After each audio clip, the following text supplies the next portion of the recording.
Hello，大家好，我係 Kara。等我今日又同大家分享下一啲關於大提琴嘅技術啦。咁上嗰幾條片我都一路都講緊，即係右手技術嘅重要啦。咁啊，分享咗一啲。我唔係唔講左手嘅，其實左右手都非常之重要。點解我擺咁多篇幅去右手技術咧？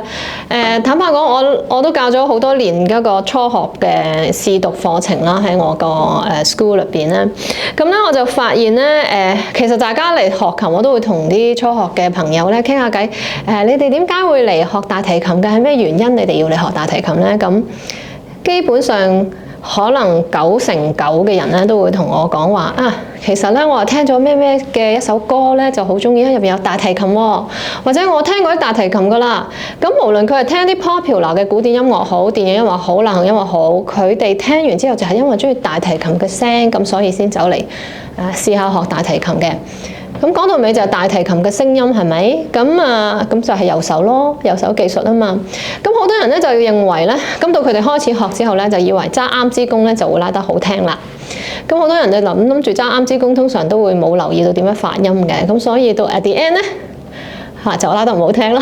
咁當然初學好難即刻就好好聽啦。咁但係即係如果個概念咧係即係擺錯咗少少咧，有陣時即係個方向唔夠直接咧，你其實冇練緊你好想做嘅嘢咧，你好難做得好嘅。咁所以甚至乎再學多幾年，啲學生咧有陣時都會以為自己技術好就會拉得好嘅音樂啦。呢啲都係一啲錯誤，我唔可以話錯誤嘅，可以話係雷區啦，係咪？而家即係網上嘅術語，即係中咗伏啦。咁仲有就係好多人練緊琴嘅時候咧，都差唔多8、9成時間啦，都留意緊自己左手，諗住撳準個音準咧就拉得好啦，咁就都好弊嘅。咁呢啲就因為佢已經開始練琴。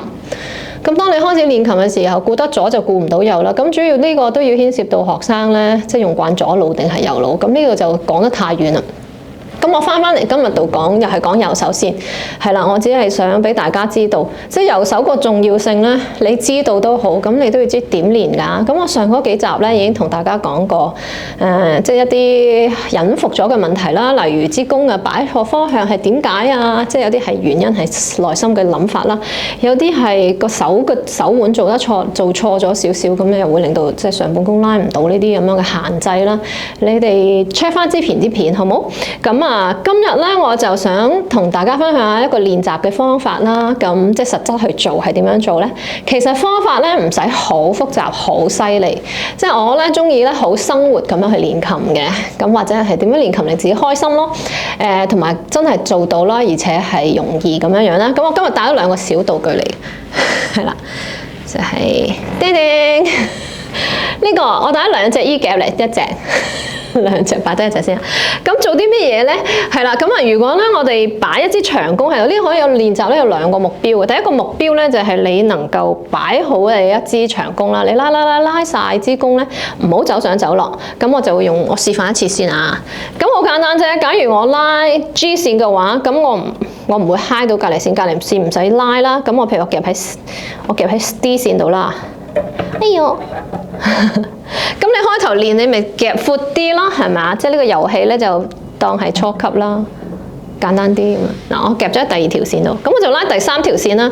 咁咧你就喺呢度穿過嘅話，如果你拉過一個90度角咧，同條線垂直嘅話咧，基本上咧你個位置係唔會喐噶嘛。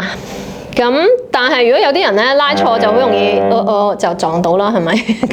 係啦，咁呢個遊戲如果你即係越練越好咧，咁你就可以將佢加難少少。嗱，我一加咗2、3級啦，係咪？咁啊時間關係，我唔可以玩幾次。我當呢次咧就已經係玩咗兩 round 之後咧，咁你繼續咁樣做咯。嗱，你都行直線，其實你行直線你穿過去係有啲震到佢添，係啦。咁咧就唔會撞到個衣夾噶嘛。咁呢個好簡單，人屋企都有衣夾啦。可以試下啦。咁如果你再犀利啲，咪再夾埋啲咯。好啦，咁時間關係我就唔講呢個住啦。咁另外一個目標咧就係嗱，我當你開始練冇咁高要求住，即係攤闊少少先。就係咧要練晒，唔離開隻眼拉晒成支弓啊！係啦，即係唔離開隻眼拉晒成支弓，就唔好拉一橛咯。嗱，上次咧我哋嗰個上次嗰集嘅 Kara 知啦，我記得我係講緊，即係個手腕咧低咗嘅話咧，就呢一節咧係 execute 唔到噶嘛。咁你練到呢個橫向嘅時候咧，你順便咧順帶要練嘅就係離開眼啊，因為我哋睇拉琴有啲學生話我要望住先拉得好嘅，如果我唔望住咧，我拉唔到喎。咁所以佢拉琴嗰時又睇譜啦，又望啦，咁跟住份譜去到邊就甩咗，係啦。咁你 once 開始用眼睇咧，你眼就要離，即係眼開始睇譜咧，你眼要離開樂器噶啦。咁你就要唔睇咁咁2、3、4咁就拉晒佢咁樣樣，係啦，直到去弓尖為止。咁你點先知道自己唔會拉到支弓跌落嚟咧？其實坦白講，你跌落去一次嘅咧，你一世都會去到嗰個位停嘅，因為咧你身體有一種 muscle memory， 佢會提你去到嗰個長度咧就會危險噶啦。其實你真係要試，所以唔好因為自己驚咧就留翻少少弓唔用。咁咧弓要全部用晒啦，數拍子用一個穩定嘅弓速去練習。另外咧就係個角度係絕對重要嘅，咁就用呢兩個小法寶，用呢兩個小法寶去練習啦。因為呢個練好咗之後咧，你支弓拉到直線咧，你個聲音先至會開始 focus 嘅。如果你喺一個啱嘅角度裏邊咧去拉嘅話，你個聲音咧先至會係真係 focus 嘅。